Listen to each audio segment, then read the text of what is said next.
when there's Hove, my man. Speech. First of all, I want to thank my connect, the most important person. What's up, guys? Blanco back with another video. And today I'm going to discuss one of my favorite topics, and that's going to be supplements. When you walk into a supplement store, 99% of the time it's going to be like a car dealership, man. They're going to try to sell you everything.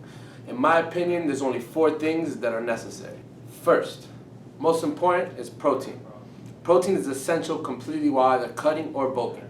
Protein is going to help prevent muscle loss while cutting, and it's going to help build muscle while bulking. Now, protein powder is optional. Protein, the macronutrient itself, is what's important. The powder is just a convenience. Makes it a lot easier to get that protein in. Otherwise, you're going to have to be consuming a whole lot of meat throughout the day. Second is creatine. One of my biggest things about creatine is you're either a responder or a non-responder. Unfortunately, I've tried creatine a couple of times and it's never given me anything but a couple extra pounds of water weight, not too much strength, and maybe a little bit of help with the recovery. When you do respond well to creatine though, you're going to still put on that same water weight, but your power and your strength is going to increase a lot more. Also, it's going to help while you're cutting, it's going to help, or while you're bulking, it's going to help expand your skin a little bit to help the muscle have more room to grow underneath the skin. Biggest part about creatine is you don't want to take it in a pill form. You want to make sure you're taking it in a powder form and you're taking a creatine monohydrate. Third, BCAAs, branched chain amino acids. The only time branched chain amino acids are necessary is while cutting.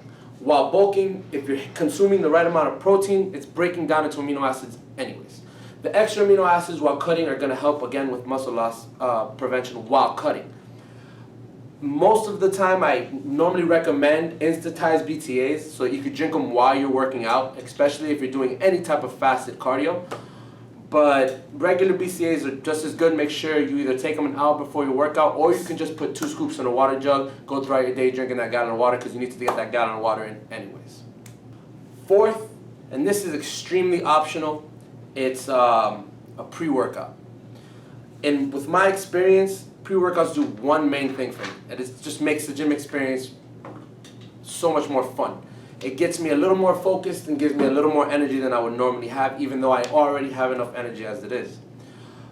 With a good pre-workout, depending on if you go with a nitrous oxide-based or a caffeine-based pre-workout, you're going to get a couple of good benefits or side effects from this pre-workout.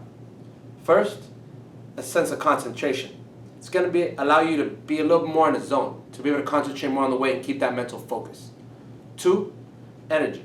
If you're down or tired at any point in the time during your training or before your training, take a scoop of the pre-workout and it's definitely going to get you right back on track. 3, muscle pumps. Depending on the type of pre-workout you're taking, again, if it's nitrous oxide based, it's going to give you insane pumps. It's going to give you awesome vascularity and it's going to help you see that muscle grow, and it's going to give you that mental, mental confidence. There's not many things that you need to take. Those 4 are my personal favorite. Also, I'm a big fan of D-aspartic acid. You're gonna have people believe in it, some people don't believe in it, but scientific evidence leans towards the fact that it does work. It's only gonna increase your testosterone by about 40%, which isn't enough to give any kind of hormone response for any hormone secretion or anything. But what it will do is it will give you a little extra strength. Depends on what kind of D-aspartic it is, because sometimes there's not always completely pure D-aspartic acids. Sometimes it might increase libido, and it might give you a little bit of energy and a little bit of clear focus. But other than that, I mean, it's not going to raise your testosterone enough for it to make any kind of anabolic response. Most important thing, also, this isn't a supplement, but I just like to bring it up, is make sure you're consuming carb, guys. Because you're going to have a lot of people that tell you while you're cutting or while you're bulking not to eat so many carbs so you don't get fat and do a dirty bulk. Well, that's not necessarily the way it works. As long as you're tracking your macronutrients, you know the amount of carbs that you need to intake while either cutting or bulking, it's not going to affect your physique in any way. But one thing it will do is it won't make you flat and it will keep you strong. Carbs are essential for growth. Carbs are more important for growth than protein is. Again, guys, like the video if you like the video. Subscribe if you haven't already. Send me any comments or any inbox if you have any ideas on any other videos you want me to make. And until then, I'll see you in the next one. Peace.